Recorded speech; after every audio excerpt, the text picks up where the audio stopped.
Ciencia Universal Cósmica de Lima, Perú.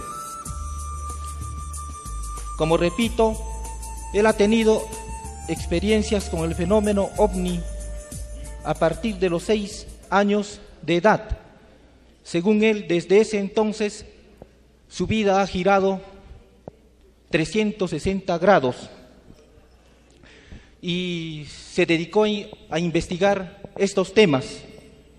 Y hoy va a tratar, según él, de su investigación, vestigios de contacto ovni. Nos va a hablar de los cráneos de Paracas y otras cosas que él ha investigado. Invitamos a pasar adelante al hermano Dante Ríos de Cusco, con un aplauso. Muchas gracias.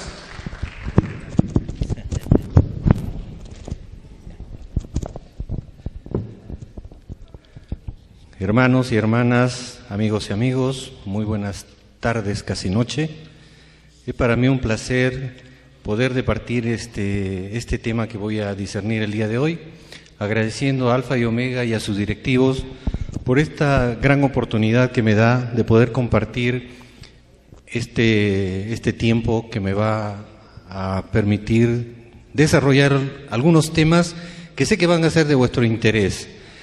El tema que vamos a tratar hoy día es el tema referente a los vestigios arqueológicos y vestigios de fósiles en la antigüedad y otros detalles más referente a la tecnología o a la alta tecnología que estos seres que cohabitaron la existencia con nuestros ancestros y culturas ancestrales nos han legado. Ustedes también ven en pantalla Dioses y Ángeles, Misión Genética, que es un libro que escribí en el año 2012. Este libro trata de manifestar la realidad de la presencia de seres no terrícolas dentro de nuestras culturas ancestrales, los cuales se infiltraron en ella y procedieron a generar una acción genética con la especie humana.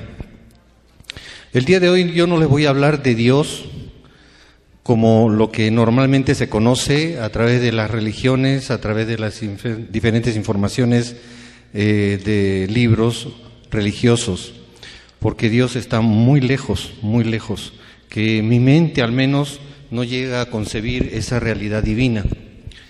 Pero sí puedo hablarles de lo que son los dioses y los ángeles, aquellos seres que en algún momento de la historia de la humanidad se han infiltrado en las culturas y han generado, entre otras cosas, un cambio genético.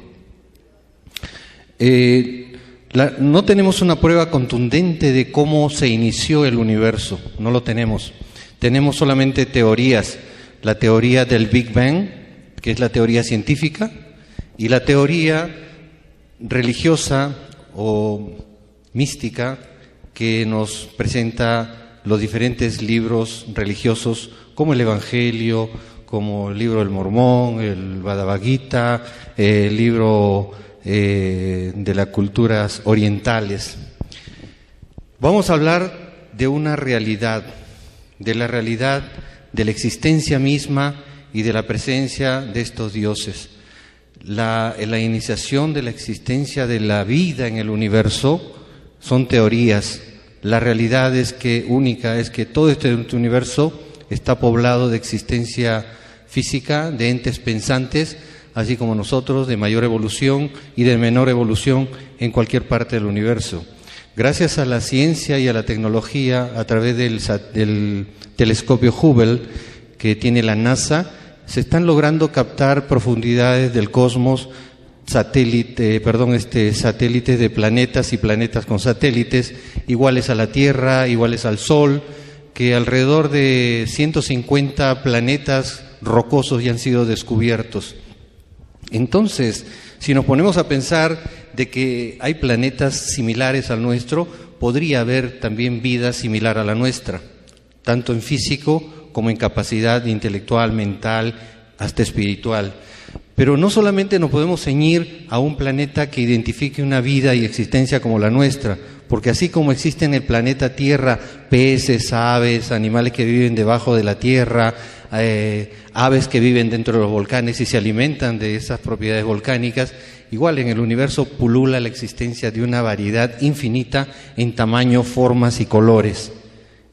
Y si vamos un poco más allá, vamos a hablar de los mundos multidimensionales, donde también existen seres que ya no son físicos, sino son más etéreos, menos grotescos que el cuerpo humano, donde existen seres también de esta constitución, de esta forma. Muchos estudiosos e investigaciones del fenómeno ovni también hablan, de acuerdo a sus propias experiencias, lo cuales son muy respetables, de seres humanos o, digamos, no humanos, seres extraterrestres o probablemente terrícolas no humanos que viven en el mundo intraterreno, que hablamos de seres con un pensamiento y una tecnología extraordinaria y que no se cruzan con los humanos terrícolas de la parte superior por alguna razón. Pero bueno, como le digo, es un bagaje inmenso del que podíamos pasarnos la noche entera hablando, pero voy a tratar de llevarlos un poco a las realidades de este planeta Tierra, que aquí en nuestro planeta existen vestigios muy claros y rotundos que nos pueden dar la explicación de que la vida inteligente en el universo ha estado presente aquí en la Tierra y sigue estando presente. Vamos a la siguiente imagen, por favor. Vamos a hablar de una presencia en nuestro planeta, y es nada más y nada menos que los cráneos de Paracas. Los cráneos de Paracas son unos cráneos alargados que fueron descubiertos por el arqueólogo peruano Julio Cetello en el año 1928. Encontró unas tumbas llenas de estos individuos con cráneos alargados muy grandes. Fueron aproximadamente 300 cráneos y databan en ese entonces una supuesta antigüedad de unos 3.000 años.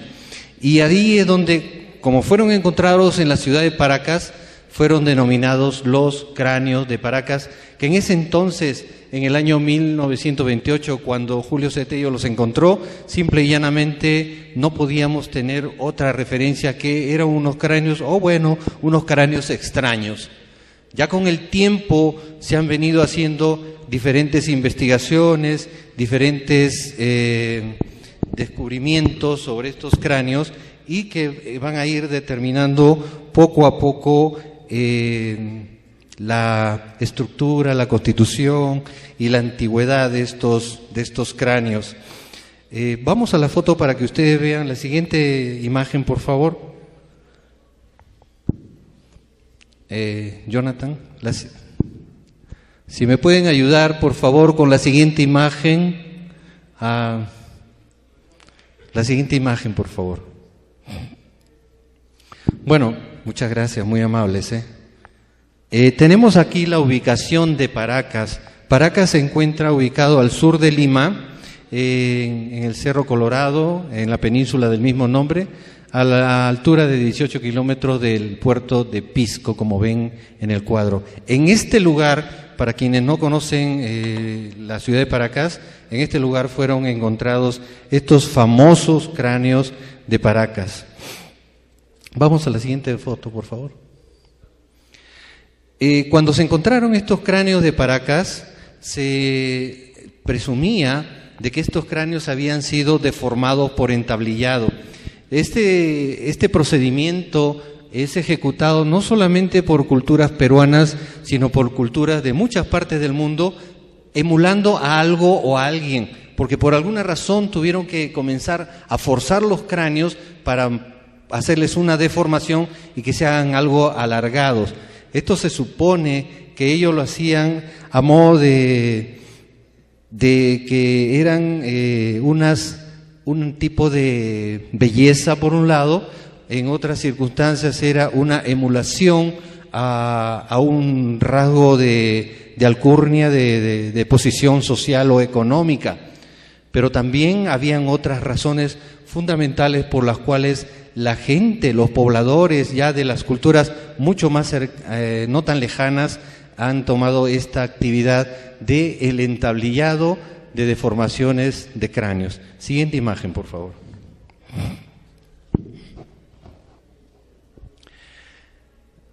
Al encontrarse estos cráneos de Paracas con esas deformaciones, se llegaron a algunas conclusiones, porque ya hubieron mayores estudios, mayores intervenciones de gente de la ciencia para poder ir encontrando la verdad sobre estos cráneos o tomando otro rumbo para un descubrimiento sorprendente.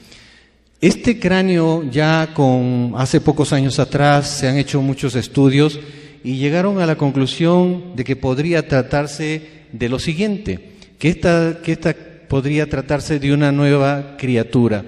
Estas deformaciones craneanas que hablábamos nosotros, que hechas por entablillado, como dice en el primer párrafo, eran por fuerzas y cambian la forma del cráneo. Este tipo de cambio de entablillado no altera la cavidad interna ni el volumen de la cavidad interna del cerebro, peso o características del cráneo normal. Pero estos cráneos de Paracas son totalmente diferentes.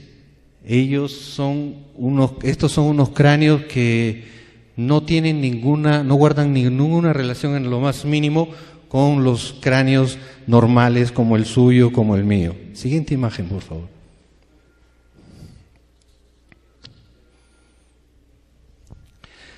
Bueno, en vista de que estos cráneos ya guardaban alguna situación muy diferente, ha habido un científico, el doctor Brian Forrester, con más de 20 años de práctica en la investigación de estos cráneos de Paracas. Este señor ha escrito como más de 30 libros de estudios científicos de estos libros de Paracas y se ha ocupado de hacerle un seguimiento científico. Aquí vamos a hablar durante la noche de pruebas científicas y pruebas reales, no de teorías un poquito al aire, porque es mejor siempre tomar como una base científica para que el público vea que existe una comprobación, porque la ciencia es comprobación, causa y efecto. Y esta es una comprobación que el doctor Brian Forrester ha hecho referente a los cráneos de Paracas. Han habido estudios científicos de esta situación de los cráneos de Paracas. Siguiente imagen, por favor. Aquí les presentamos otras imágenes de los cráneos de Paracas que fueron encontrados por Julio Cetello y reforzadas estas teorías por el doctor Brian Forrester. Fíjense la parte superior de estos cráneos, que son tremendamente alargados. El cráneo superior que vemos en la parte central es este de acá. Miren el tamaño del cráneo, es sumamente largo. De igual manera tenemos estos de abajo, fíjense de acá, es inmenso, tremendamente grande también, y los otros restantes de la misma manera. Pero este de acá de arriba es simplemente impresionante, es impresionante. Siguiente imagen, por favor. Ahora, el doctor Brian Forrester ha realizado investigaciones científicas, como les estaba explicando, investigaciones científicas que nos llevan y nos van a llevar de la mano a conclusiones sobre estos enigmáticos cráneos de Paracas. Fíjense, el volumen del cráneo alargado es hasta 25% más grandes que los normales. Son un 60% más pesados que los cráneos humanos convencionales. Contienen una sola pieza parietal en lugar de dos como tenemos los humanos comunes y corrientes. Se tomaron pruebas de muestras de 5 cráneos alargados en el Museo de Historia de Paracas, de cabellos, incluyendo raíces, diente, hueso, cráneo y piel. Este fue un trabajo muy bien documentado, con video, con fotos, que trajeron un resultado extraordinario y sorprendente, no solamente para el Perú, sino para el mundo entero. Estos estudios fueron enviados a un laboratorio genético y obviamente que no se le dijo al laboratorio de dónde venían ni cuál era el resultado que se quería conocer, para que todo este resultado sea transparente. Siguiente imagen, por favor.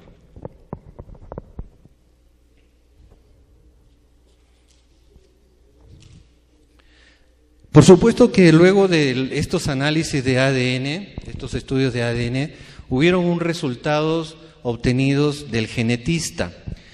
Lamentablemente, en todos los lugares donde he tratado de investigar este tema, no encuentro el nombre ni la razón social del laboratorio que realizó estos exámenes de ADN. Pero según el doctor Forrester y su equipo, ellos lo mandaron unas muestras a Estados Unidos y otras muestras a Canadá, pero no especifican el laboratorio que se encargó de desarrollar estos estudios. Pero de todas formas, siempre los resultados están ahí y dice que los cráneos poseen ADN mitocondrial con mutaciones desconocidas en cualquier ser humano, primate, animal conocido hasta ahora. Los cráneos no podían haber sido deformados. Se trataría de una criatura muy distinta al Homo sapiens, los neandertales y los homínidos de Denisova. Estos individuos no caben en el árbol evolutivo conocido, de tal manera que los habitantes de Paracas, por más que hubieran querido unirse biológicamente, nunca hubieran podido hacerlo porque toda esa constitución biológica es muy diferente. No hay una situación genética que hubiera permitido que estos homínidos hubieran cruzado con personas o humanos de Paracas. Siguiente imagen, por favor.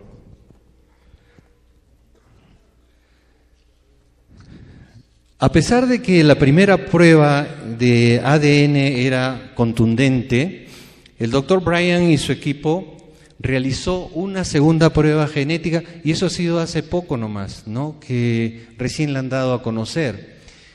Hablábamos en un principio que cuando se descubrieron estos cráneos, el señor Julio Cetello y su equipo decían de que estos cráneos databan aproximadamente de 3.000 años de antigüedad. Pues bien, el doctor Bryan y su equipo, con este segundo estudio genético, lograron descubrir que estos cráneos tenían 2.000 años de antigüedad.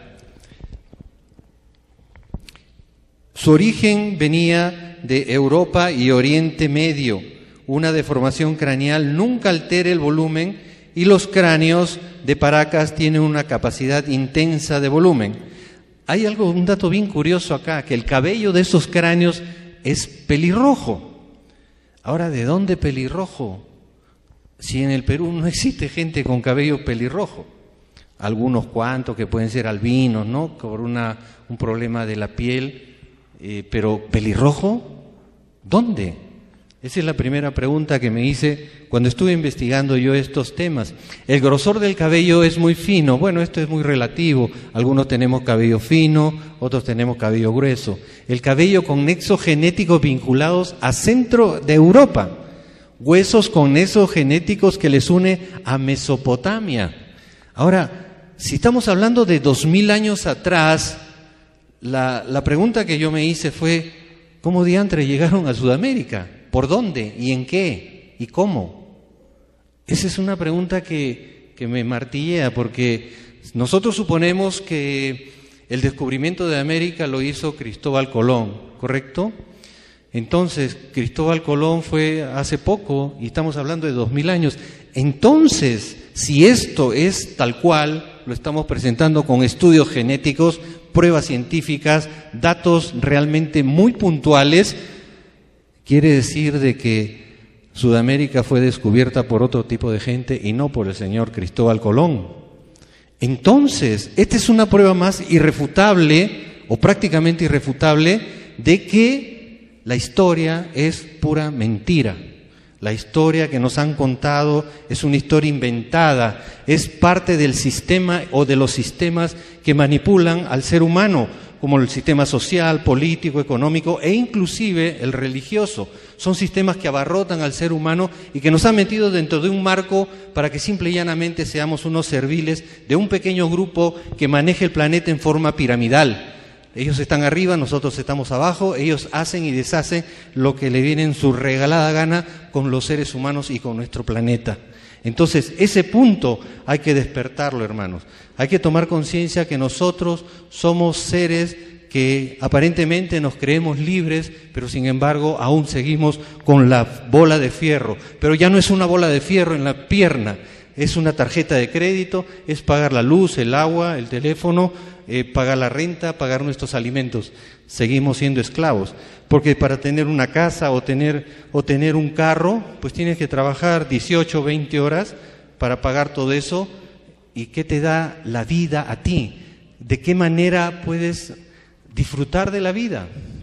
¿De qué manera puedes vivir en paz?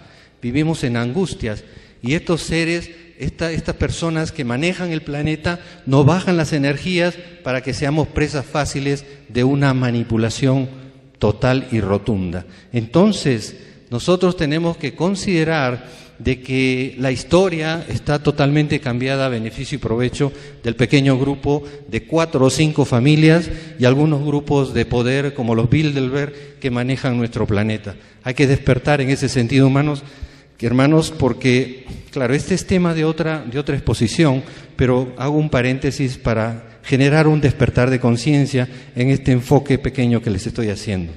Bueno, los huesos genéticos que se les une a Mesopotamia.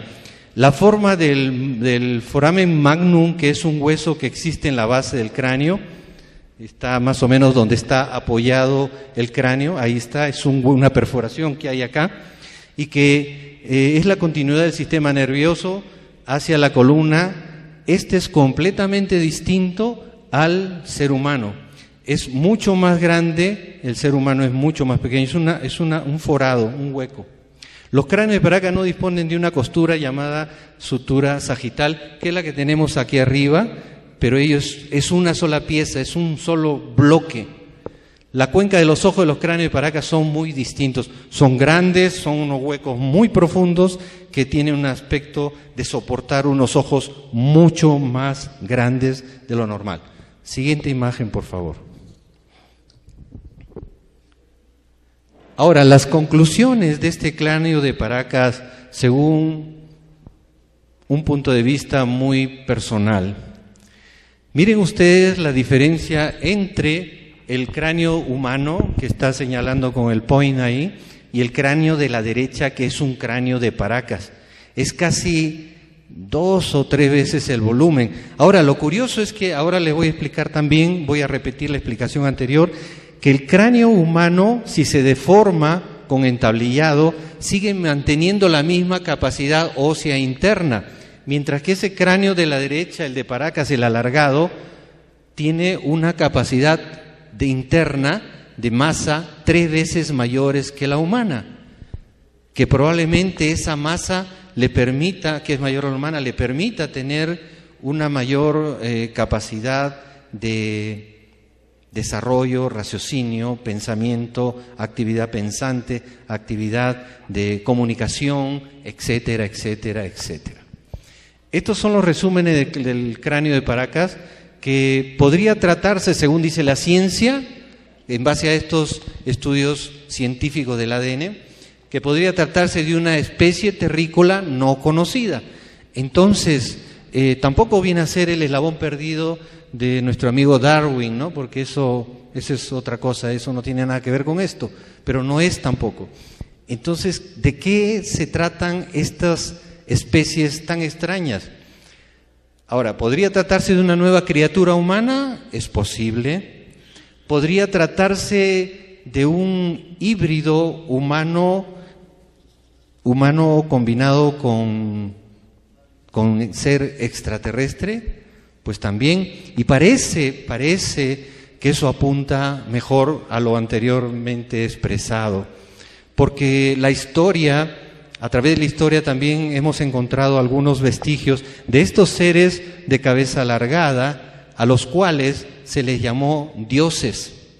Y estos seres de cabeza alargada reinaron en muchos lugares del planeta, específicamente en Egipto, donde se han encontrado restos también de estas cabezas alargadas, dibujos y cuadros con seres con cabeza alargada, los llamados dioses del imperio egipcio. No estoy hablando de la dinastía egipcia, de la época dinástica. Esto ha sido antes de la época dinástica. Y solamente he cogido de esta época dinástica 2 muestras, si no nos pasaríamos la noche entera hablando de toda la época dinástica, porque es tremenda y sorprendente. De esta época dinástica vamos a hablar del rey Akenatón. Siguiente cuadro, por favor. Ahí tenemos al rey Akenatón. Akenatón vivió en la época predinástica. ¿Qué cosa es la época predinástica? La época dinástica, vamos a explicar primero, es la época donde estuvieron los faraones dentro de la dinastía faraónica. Pero antes que eso estuvo la época predinástica, donde cuentan libros antiguos de la historia egipcia que habitaron reyes que no eran reyes, sino eran dioses y semidioses. Y uno de estos probablemente pudo haber sido Akenatón. Ahora, ¿por qué Akenatón?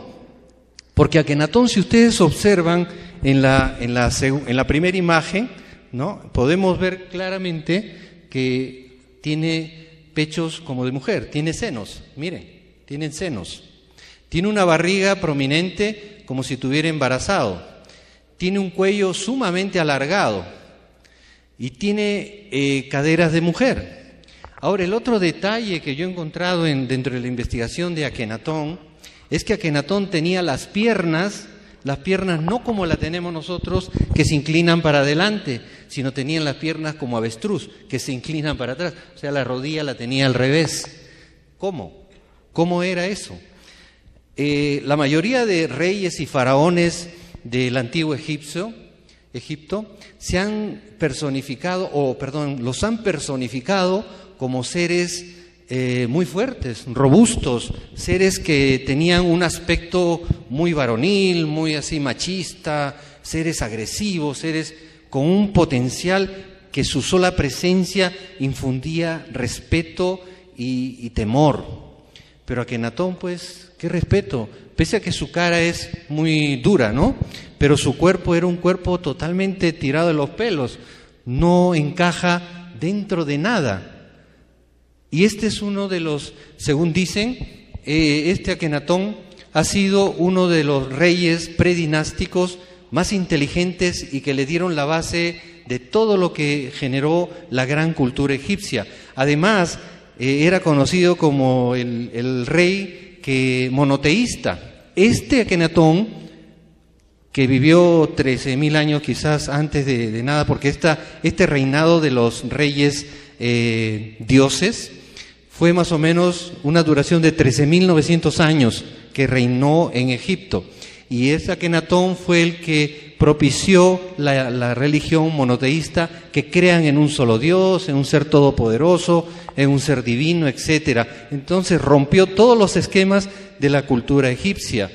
Y se dice de que él fue el padre de la creación del rey de la religión monoteísta, incluso de Moisés, de Mahoma y de todos los siguientes que fueron detrás de él. Este fue el primero. Por eso que le decían a él el rey hereje, porque rompió los esquemas dentro de su cultura y dentro de su momento. Pero él dice que traía sus ideas de los cielos y que él venía de los cielos. Y todos los que le rendían culto, no lo rendían culto como un rey, sino como a un dios. Y él es parte de toda esa dinastía. Él fue el padre de Tutankamón. También hay un detalle muy importante y saltante en Akenatón, que su cabeza era alargada. ¡Oh, sorpresa! Un rey llamado Dios, visto como un dios, con cabeza alargada. Entonces aquí podría haber otra explicación más a los cráneos alargados por entablillado, que han simulado no solamente a una élite social, sino que han querido imitar a estos dioses. Por imitación han hecho esos entablillados, imitando a los dioses. Y casi muchas cosas del desarrollo cultural, social del humano ha sido en imitación a los dioses. ¿Y quiénes son estos dioses? Son seres, como cuentan las historias diferentes, por ejemplo, de los diferentes libros, como los libros, los Vimana, que hablan de los platillos voladores de la época egipcia, ¿no? Los libros antiguos religiosos, de diferentes culturas. Nos hablan de dioses, de ángeles, de seres que vinieron del espacio, y Akenatón podríamos clasificarlos dentro de uno de ellos. También quien nos habla de esto son los libros egipcios, los papiros de Turín y las piedras de Palermo Epitaph. Cualquiera que esté interesado en buscar información sobre lo que yo estoy hablando puede encontrarlos en los papiros de Turín y las piedras de Palermo de Epitaph. Estos seres reinaron Egipto 13.900 años y después de ahí recién vinieron los faraones, la época faraónica. Y curiosamente, hablando de esto, un pequeño paréntesis, la Esfinge y las pirámides de Egipto datan de esta época. Las pirámides de Egipto y la Esfinge no pertenecen a las épocas faraónicas. Lamentablemente, la ciencia, básicamente la arqueología, la antropología, hay mucho respeto para algún antropólogo o arqueólogo que esté acá presente, pero la verdad es que esconde mucha información. Y la historia te la cuentan de una manera diferente y todo lo suman a la religión de la cultura, a las divinidades y deidades, pero no hablan la realidad de lo que son los dioses y los ángeles. Este Dios es una muestra clara de que no es un ser terrícola, sino es un ser extraterrestre. Él y su esposa Nefertiti. Siguiente imagen, por favor.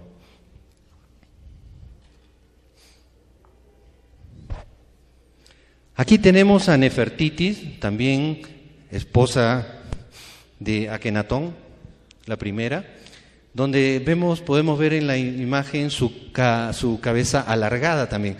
Y miren, no tiene fisura en la parte central, como tenemos el común denominador de los seres humanos. Por lo tanto, Nefertiti también era de procedencia extraterrestre, venían de otro plano, de otro nivel, de otros mundos, del mundo de los que se llaman los dioses, seres divinos. Por eso que un rey era respetado como un ser divino, era considerado la deidad, no solamente el gobernador o el gobernante de un país o de una nación en ese entonces, sino eran considerados dioses, eran vistos de una manera muy, pero muy diferente a la que vemos ahora a un presidente o a un secretario general de la ONU. Esto era muy diferente. Eran dioses porque procedían de otros lugares y tenían una alta tecnología y ciencia que simplemente había que nombrarlos como dioses porque escapaba a todo lo que nosotros conocíamos comúnmente en aquel entonces, porque hacían cosas maravillosas. Según dicen que Akenatón tenía una inteligencia sobrenatural. Era un ser que conocía de ciencia, de tecnología, de agricultura, etcétera, etcétera, etcétera. Era un ser que era un sabio. Por supuesto que sí, porque era procedente no de la tierra, sino era procedente un ser de las estrellas. Bueno, nos hemos ido hasta Egipto, pero podemos estar un poquito más cerca y en el Perú. Nosotros aquí en el Perú tenemos muchos vestigios de estos seres extraños que se han presentado en los últimos años. Y para muestra un botón, dicen, vamos a mostrarle uno de ellos para que ustedes puedan ver que también ha habido la presencia de seres extraños en nuestro país llamado Perú. Siguiente imagen, por favor. Aquí tenemos la momia de Andahuaylillas o el Huayqui en quechua, que significa hermano. Este ser fue encontrado por el antropólogo que está en la parte inferior, Renato Dávila, a quien conozco, es un gran amigo, y he tenido oportunidad de conversar con él infinidad de veces sobre este Huayqui. He tenido oportunidad de participar en 2 videos, uno de History Channel y el otro de Science Channel, donde han investigado el Huayqui. En el primer video hecho por History Channel, solamente vinieron a hacer la visión de que existía y de que era un ser un poco extraño, y esto en base a unos médicos que visitaron el Museo de Rito Andina, que está en la ciudad de Andahuaylillas, que pertenece a Renato Dávila, donde se encuentra el Huayqui. Este está en Andahuaylillas y está aproximadamente a unos 25 minutos de la ciudad del Cusco, hacia el sur. Este Waikiki, unos médicos lo vieron y dijeron, wow, este es un extraterrestre. Y de ahí recién Renato se anima a sacarlo a la luz, en base a la información visual de estos 3 médicos, 2 rusos y un español. Y comienza la gran revolución a nivel mundial sobre el Waikiki. La gente decía que este era un extraterrestre y que no eran facciones terrícolas, etcétera, etcétera. Eso se divulgó a nivel mundial, como le dije, con History Channel, y luego vinieron de Science Channel a través de Discovery, y ellos hicieron un video muy interesante sobre el Waikiki, en el cual también participé, y ellos hicieron algo más profundo, un poquito más científico. Lograron tomarle radiografías, tomografías, y sacaron hasta el ADN de este Waikiki. Pero ¿qué resulta? Que el ADN se perdió. Yo he estado conversando hace unos días atrás con Renato Dávila, y Renato me dice que el ADN no aparece por ningún lado. Lo interesante sería que este Waikiki tenga el ADN para poder certificar o descartar su procedencia extraña. Pero sí, hay unos datos muy interesantes sobre el Waikiki, los datos que más o menos podemos descartar la actividad de este como un ser terrícola. Siguiente imagen, por favor. Fíjense, acá están las características del Waikiki. El rostro tiene forma triangular, la cavidad hemática encefálica es tremenda en comparación con un humano, su cabeza mide de 18 a 20 centímetros, su altura es pequeñita, son 50 centímetros que tiene este ser. Tiene aletas en esta parte de la barbilla acá, tiene 2 aletas que miden 2 centímetros de largo y medio de alto en la parte baja del maxilar superior, es la que le estoy mostrando. Los huesos de las costillas y extremidades inferiores son muy delicados y finos, no tiene que ver absolutamente nada con los huesos y extremidades del humano. Lamentablemente, por lo que parece que huaquearon la zona donde se encontró este Waikiki, no se pudieron encontrar las extremidades superiores, así que eso lo limita un poco al estudio científico. La fontanela, que es el hueco acá arriba que tienen los bebés, la tiene abierta, y eso se cierra, pero la tiene abierta, y lo curioso es que tiene la fontanela abierta como si fuera un bebé, pero los dientes son de adulto. Esa es la cosa contradictoria, pero eso es lo que muestra el Waikiki. Obviamente que no podemos decir rotundamente que este ser sea un ser extraterrestre o un ser híbrido, mitad humano, mitad extraterrestre, porque no tenemos la prueba del ADN, pero al menos visualmente y con los pocos estudios que se le han hecho, podemos determinar que es un ser aparentemente no terrícola. Y hay un detalle muy importante en esto. Cuando estuve en Andahuaylillas haciendo las filmaciones de este Waikiki, participando, en las filmaciones, subimos a la montaña donde Renato encontró este ser. Y curiosamente lo encontró en un cerro, en una montaña que se llama Huiracochán. ¿Y qué cosa es esa montaña? Esa montaña se llama Huiracochán porque en esa montaña hacen adoración al dios Huiracocha. Y curiosamente el Waikiki se encontró, digamos, en un precipicio así, muy abajo, y aquí estaba metido en un costado, como protegiendo todo el área de la zona de Andahuaylillas y protegiendo su apu, el apu Huiracochán. Y eso da también que pensar que este ser fue colocado ahí en el momento que murió por alguna razón específica, como un protector del pueblo, y quizás, probablemente, algo tenga que ver con el dios Huiracocha o con los dioses que vinieron del espacio a poblar y avanzar a la raza humana en este continente sudamericano. Ahora, siguiente imagen para que vean ustedes la recreación que le hemos hecho, que le he conseguido, yo no la he hecho, la he conseguido. Siguiente imagen, por favor, Jonathan. Ahí ustedes pueden ver la imagen del Waikiki.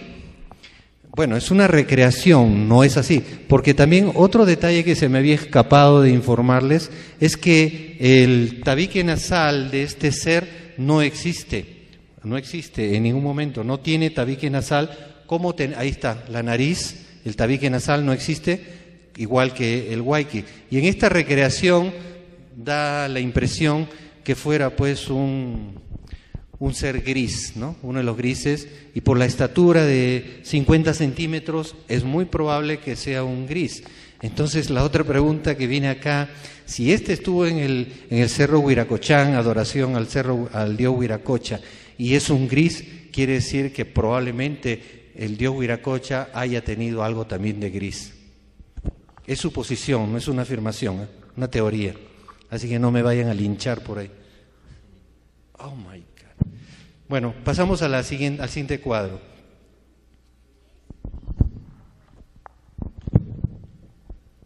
Vamos a hablar del dios Huitzilopochtli y el dios Jehová. Estos dioses fueron los que reinaron en su momento, el de la izquierda, Huitzilopochtli, y reinó en la cultura azteca, y el dios Jehová reinó en la cultura israelita. Son los dioses de esas culturas. Y esto hay que entenderlo. Jehová es el Dios de los israelitas, su pueblo adorado y amado. No es el Dios de los peruanos, ni de los mexicanos, ni de los hinduistas. El Dios de los hinduistas es Krishna, y Huitzilopochtli es el Dios de los mexicanos. Entre ellos ha habido una familiaridad dentro de su manera de actuar y de pensar. Vamos al siguiente cuadro, por favor. Jonathan, vamos al siguiente cuadro. Fíjense ustedes, hay unas circunstancias sospechosas entre ambos dioses. La personalidad de Jehová era muy parecida a la de Huitzilopochtli. Ambos querían ser considerados como protectores y hasta como padres, pero eran tremendamente crueles, implacables en sus frecuentes castigos y muy prontos a la ira. Reacciones propias humanas. Y ustedes esto lo pueden verificar con toda tranquilidad en el hecho bíblico, en el Antiguo Testamento. Ambos le dijeron a sus pueblos escogidos que abandonaran la tierra en que habitaban. Ambos acompañaron personalmente, entre comillas, a sus protegidos a lo largo de toda la peregrinación. El personaje en el caso judío de Jehová los hizo dar rodeos, esta parte es bien interesante, dar rodeos por el desierto de Sinaí durante 40 años, cuando podía haberlo hecho en 3 meses. Un recorrido de 300 kilómetros, Jehová lo alargó a más de 1000 kilómetros. Bueno, Huitzilopochtli fue más bandido, ¿no? Huitzilopochtli fue más errático y desconsiderado en su liderazgo, pues tuvo a su pueblo recorriendo aproximadamente casi 2 siglos, 200 años, más o menos desde la zona Norteamérica de Utah hasta lo que le llaman el Zócalo de México, que viene a ser como la Plaza de Armas de Lima. Y ese recorrido le tardó no menos de 3000 kilómetros. Siguiente imagen, por favor. Seguimos con las comparativas entre estos dos dioses. Jehová los acompañó en forma de una extraña columna de fuego y humo. Huitzilopochtli acompañó a los aztecas en forma de un pájaro águila blanca, quien les iba mostrando la dirección que debían seguir. Ambos pueblos fueron adoctrinados en el rito de la circuncisión. Ambos tuvieron un arca que desapareció en el tiempo. Ambos exigen a su pueblo sacrificios de sangre. Jehová como Huitzilopochtli abandonaron de manera inexplicable a sus pueblos cuando más lo necesitaba. Ahí cuando hablamos de que ambos acompañaron a su pueblo, podemos hablar tranquilamente de que ambos tuvieron una nave extraterrestre, un ovni, que dirigió a esos pueblos. Siguiente imagen, por favor. Vamos a hablar ahora rápidamente sobre el dios Huiracocha. Perdónenme que estoy un poquito acelerado, pero tengo el tiempo pero muy abreviado. Del dios Huiracocha es el dios de la vara. Este es el dios de Sudamérica, este es el dios peruano, no Jehová. Ese es el dios Huiracocha, el verdadero nombre fue Apu Kuntixi Viracocha. Y digregando el nombre, hablando con especialistas en el idioma inca, Apu significa Señor, divinidad, protección, gran padre. Kun no tiene sonido, fonética, por eso debería ser Kunti, que viene a ser punto cardinal u oeste. El Tixi, fundamento, el origen, universo. Huira, grasa, símbolo de energía. Cocha, contenedor de agua, lago, laguna, elemento capital del ciclo del universo. Llegó desde el Tahuantinsuyo y creó seres a su semejanza, o sea, era igual a nosotros. Creador del mundo, Dios supremo y heredor de lo visible e invisible, todopoderoso. Talla en piedra a los primeros hombres, a los seres humanos, le da nombre y toman vida. Ese es el creador de esta parte del continente sudamericano, Wiracocha. Y miren la figura de la derecha, el dios de las varas. Ahora, yo les voy a presentar una imagen que quizás los va a sorprender un poco, pero también dentro de las culturas ancestrales ha habido alta y altísima tecnología. Siguiente imagen, por favor, Jonathan. Miren esta imagen. Ustedes pueden ver diagramas electrónicos. Fíjense este de acá y fíjense este de arriba. Fíjense la estructura de estos puntos y fíjense la estructura de la cara del supuesto dios Wiracocha. Y fíjense acá arriba, este de acá es otro diagrama electrónico. Si nosotros movemos un poquito la imaginación, podemos pensar que la cara de Wiracocha no representaba la cara de Wiracocha, sino representaba que ese ser tenía alta tecnología y quizás en algún momento dado a nuestros ancestros les enseñó alguna tarjeta electrónica y simplemente estos copiaron algo similar como lo que estamos viendo acá. Pero para mí la cultura inca ha tenido alta tecnología y esto puede ser una muestra demostrativa de esa realidad de la alta tecnología, como lo son las ruinas de México, Teotihuacán. Teotihuacán tiene unas placas de un material la mica, gracias, la mica que es un elemento que sirve para protegernos de las radiaciones, ¿no? Y todas las pirámides estas están llenas de mica y la mica las han traído por 30 kilómetros. ¿Cómo así? Por kilómetros tremendos, 3.000 kilómetros, ¿no, Johanna? 3.000 kilómetros. ¿Cómo han movido eso? Y debajo de las pirámides han encontrado elementos totalmente extraños, radioactivos. Quiere decir de que las pirámides de Teotihuacán posiblemente guarden elementos radioactivos. Entonces también ellos movían una alta tecnología. Y para terminar, amigos, les voy a mostrar la siguiente imagen, por favor, Jonathan, la siguiente imagen y ahí acabo. Este es el sol de Chenique, el Inti Inti. No les voy a contar la historia porque me voy a echar mucho tiempo y ya me están apurando. Siguiente imagen, por favor. Esto de aquí no es lo que estamos viendo. Para muchos es la cara del dios Wiracocha, es el dios agrícola inca, es el dios cósmico, pero esto, amigos, es simple y llanamente un platillo volador, una nave nodriza. Si ustedes pueden ver, vamos a tratar de digregarlo rapidito para que ustedes vean o separarlo para que podamos explicar. Tiene dos plataformas, la de arriba y la de abajo. Estas dos plataformas nos explican de un platillo volador. Siguiente imagen, por favor, Jonathan. Ahí tenemos la primera imagen, la de la parte del segundo nivel, le he llamado yo. No importa que se caiga. Del segundo nivel. Esto es lo que estábamos mostrando a ustedes. Esto está hecho en pan de oro. Esto lo mandé a hacer yo en base a la investigación, porque en Cusco existen como 8 o 9 réplicas del sol de Chenique, pero simple y llanamente están equivocadas. Y yo lo encontré en el Museo del Indio Americano, en el Bronx, en Estados Unidos, y ahí personalmente me fui y lo busqué, y esta es la réplica original que usted está viendo. Entonces, esto no es nada más ni nada menos que esto. Es un platillo volador, una nave nodriza, que el Inca lo colgaba en su pecho de una manera de poder. Esta es la parte de arriba, donde tenemos en la parte del centro al piloto de la nave.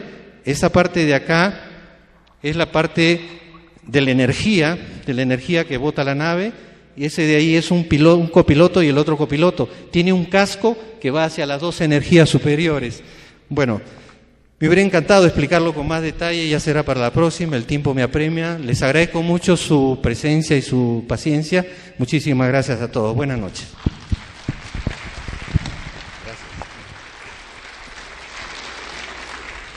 Agradecemos al hermano Dante Ríos Tambini por su exposición Sería grato darle más tiempo, pero tenemos 2 invitados más y podría no alcanzar el tiempo. Pasamos al intermedio para que ustedes puedan servirse allí a la entrada. Hay bocaditos, sándwich, bebidas, están los servicios higiénicos, hay material bibliográfico.